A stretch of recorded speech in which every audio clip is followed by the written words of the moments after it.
Muratxan bu.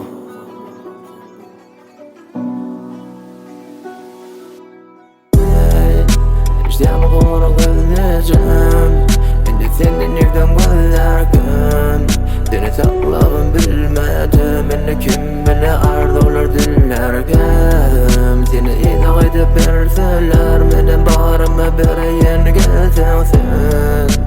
Durutun seni de gözüm yaşı yanıp durun içimi sen bilsen. Dur bilsen.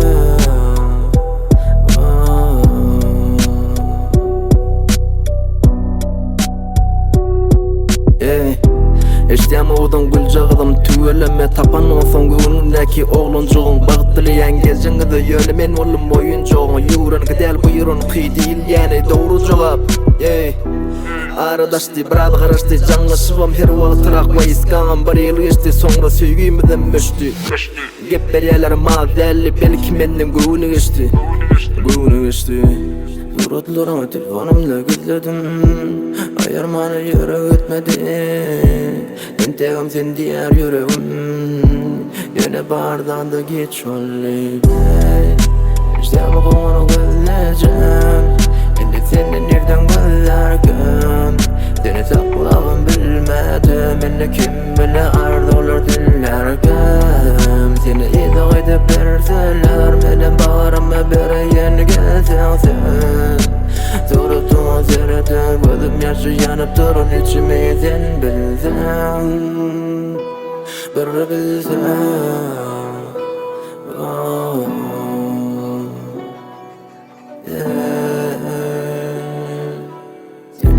Özgen ellerinde gözümle dur senle güllerimim Senin ulukan bir kayış var Gayret et girmegin düşlerime Senin iki ağlanda beni yatla Sevgini dir gömseler beni yatla Derdin paylaşanım derdin bolanda Yada zılıp yedireceğim beni yatla Unutarım dime bir gün yatarsın Suratıma seyredip ağlarsın Geçirin güllerimizi güzersen Yani beni şulgunu tatmarsın İşteyimi konup geleceğim Şimdi seni nereden gözlerken seni saklabım bilmedim Beni kim bile ardı olur dillerken seni izah edip verseler benim bağrıma bereyen gelsen sen Durutun seni de gözüm yaşı yanıp durun içimi sen bilsen